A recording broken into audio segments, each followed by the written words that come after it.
Greetings Gatewood Gators and welcome to our October monthly bonus. Now in October there are some delicious veggies that we can harvest, and one of my favorites is kale. Kale is a nice leafy green that has tons and tons of nutrients in it that not everyone loves, but I'm going to try to show you guys a recipe that even the pickiest eater might enjoy. But before we do that, I really want to talk about how do you harvest greens like this? Whenever it comes to harvesting greens like this, we want to make sure that we're not killing the plant, because that way it continues to grow and we can continue to harvest off of it. The main rule when it comes to harvesting greens is the rule of 1/3. Only take 1/3 of the plant. Now, does that mean I should just snap the top off of here and that's a third? No. The thing that we need to do is get the oldest greens first, which are from the bottom. Sometimes there will be some yellowing leaves that we can just discard.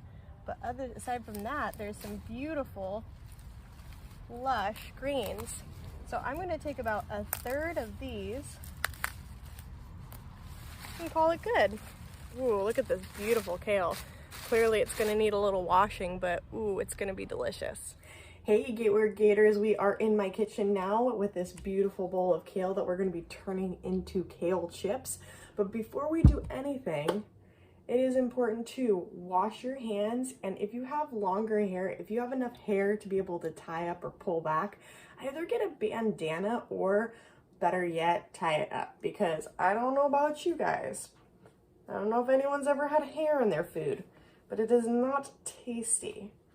Now that my hair is all tied up and ready to go, I am going to wash my hands with hot water and soap. We all know the drill. Whenever you have fresh produce, whether it's from the garden or from the store, it is really, really important that you wash it. Either if it's in the store, sometimes there's pesticides or other people that have touched it because they're trying to find that perfect piece of produce. But in the garden, because you know what, sometimes bugs live here, sometimes it gets a little dusty or dirty. It's just important to clean it up. I'm just gonna fill this bowl nicely with some water. Now I'm gonna go ahead and give this just kind of a nice little wash through. If you see any brown bits, you can always pick those out later. Right now we are just trying to wash it and get all that dirt out. I'm gonna rinse it out. Whenever we use an oven, whenever we use a hot surface, we have to ask a parent, adult, or guardian for some help, because it's possible to burn yourself and you don't want to do that. That's never any fun. But I've gathered up some of the supplies that we need. We need a baking sheet. I have it lined. These liners, you can buy them probably on Amazon or at the store pretty cheap. I highly recommend them because it'll save you so much money and the environment when it comes to parchment paper and lining with foil and all that stuff. So I have my lined baking sheet. If you don't have a liner, that's okay.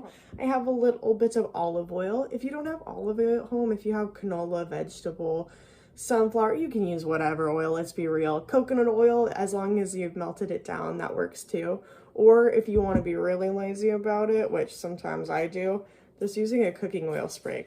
All right, my oven is turned to 350 degrees. That way we can have a quick kale chip making time.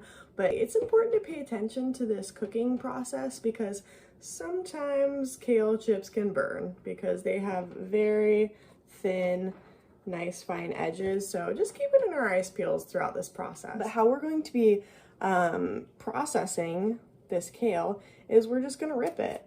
Basically, you just don't want to have the spine here. You're gonna be ripping it into smaller pieces like this. And the goal is just to make sure that the pieces that you rip are about the same size as each other. So that way it cooks evenly. If you have a really big potato in the oven and a really little potato in the oven, they're not gonna cook at the same time, right? And that's same with kale. You're gonna wanna make sure it's all in a nice size. So I'm gonna just keep breaking it apart.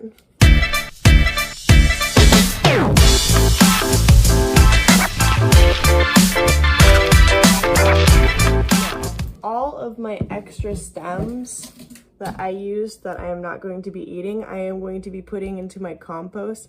Then I am going to spread my kale evenly out. You don't want a bunch of kale overlapping each other because you want it to cook evenly. So I am just gonna go ahead and spread it out on the cooking sheet. Here is what my evenly distributed kale looks like, and I'm just gonna give it a little spritz. Like I said, if you want to use a little bit of loose oil, just put a little bit of oil in that bowl and mix it around with your kale before you spread it out onto your sheet. But right now I'm just gonna do the lazy trick.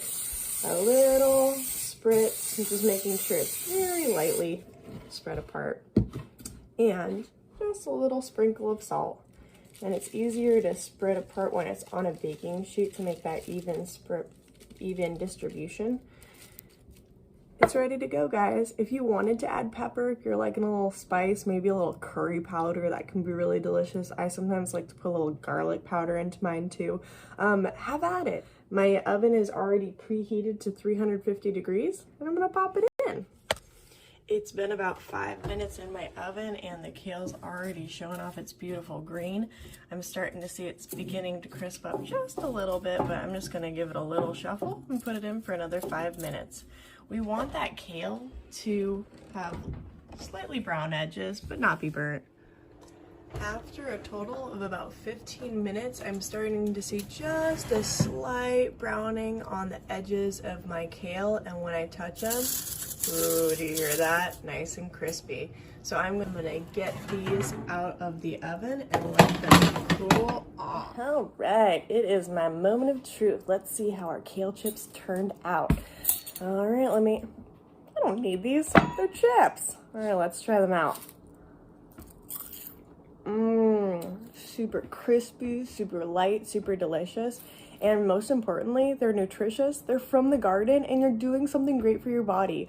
I had some of my kale chips just now, but I'm gonna save the rest for lunch because they're so yummy. I just wanna stretch out the flavor fun. Okay, Gators, I'm in the staff lounge. I can't wait to see where my kale chips are. Wait, I'm hearing some crunching happening over there. What's going on? Wait, is that Mr. Chambers? Mr. Chambers, where did you... What? Where did you get those kale chips? I don't know what you're talking about. Wait, is that the kale chips that have my name on it? I don't know. That's a setup. I don't know where that came from. I was sitting here minding my... You saw me looking out the window. I was minding my own business, and then she come talking about planting it. Sid, was it delicious at least? It was good. Oh, well, there you go. It was very good. I hope you guys enjoyed. Please tune in next month for our next monthly bonus. November is Native Heritage Month, so I'm hoping to do something themed in that way. And I hope you guys have a great rest of your October. Happy harvest!